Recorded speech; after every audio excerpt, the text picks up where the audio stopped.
So are traditional lectures as appropriate in the digital age? Well, the answer is no, they're not as appropriate. And they're not as appropriate for lots of reasons, because students studying have a much broader range of backgrounds. They have a different pre-18 educational experience. We have different class sizes. They have different sets of skills and abilities. They have an expectation about their educational experience which is very different to the time at which the traditional lecture was seen as most appropriate. But it doesn't mean that the traditional lecture isn't good. And I think that there's often a view that we should rush headlong into the replacement of lectures through technology. I think what it needs is a sensible and thoughtful reflection, which may well be disciplinary based rather than just across institutions or sectors, on what a lecture should be for. And at the heart of that for me is the motivation of our students, the inspiration of our students, if you like, and an area in which we seek to develop a relationship and a shared understanding with our students about what higher education is for. And the lecture can still do some of that with other technologies and other forms of contact wrapped around it. If you're going to look at a large class size lecture, which perhaps is becoming the norm in much of higher education, you might ask how inspirational or motivating that can be. Well, all lectures can be inspirational and motivating. That's a choice of the teacher. And firstly, I use teacher advisedly. We all call people lecturers in universities. We're teachers. We're trying to teach. We're trying to support and teach our students. So they can all be inspirational. You just have to choose to see it in that way and choose to develop your skills.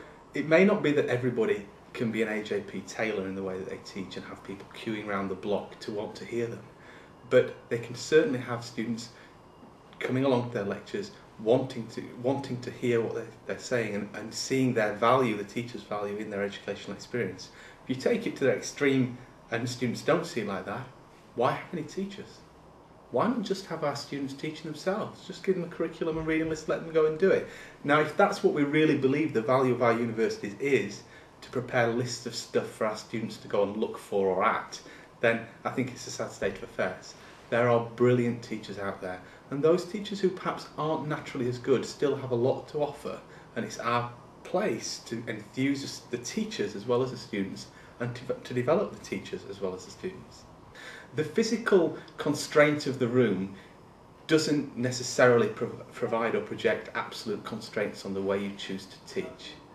And it may be that it's a lazy way to think of it, that you will walk in and talk at someone for 45 or 50 minutes. And my worry is that in the conversation about the digital age and the replacement of lectures, that many people will naturally see the replacement of a poorly conducted lecture about the transmission of knowledge to be replaced by a poorly conceived podcast that's about the transmission of knowledge. And that's not acceptable. You can use a lecture hall to stimulate, to be interactive, to engage, to have even some of the students doing some of the teaching, even with 400 or 500 people.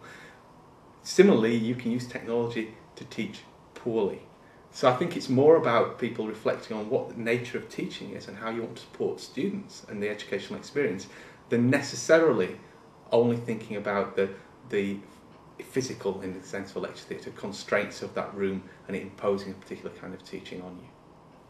I think the lecture, and certainly the face-to-face contact that should span and stem from it, is something that's critical to higher education and the development of people through higher education for society.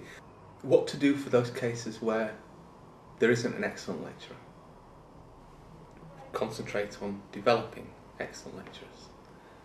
Now, whether or not then you use their excellence in a fixed room to 200 people, or whether you use it to support people that can't attend through distance, is immaterial to me. Attacking the quality of lecturing and the quality of student support is the way forward.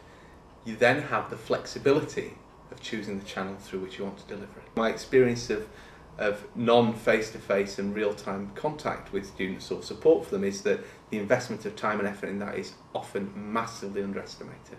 That to provide an hour's good support for students offline takes a hell of a lot more time than most people think. It's a great thing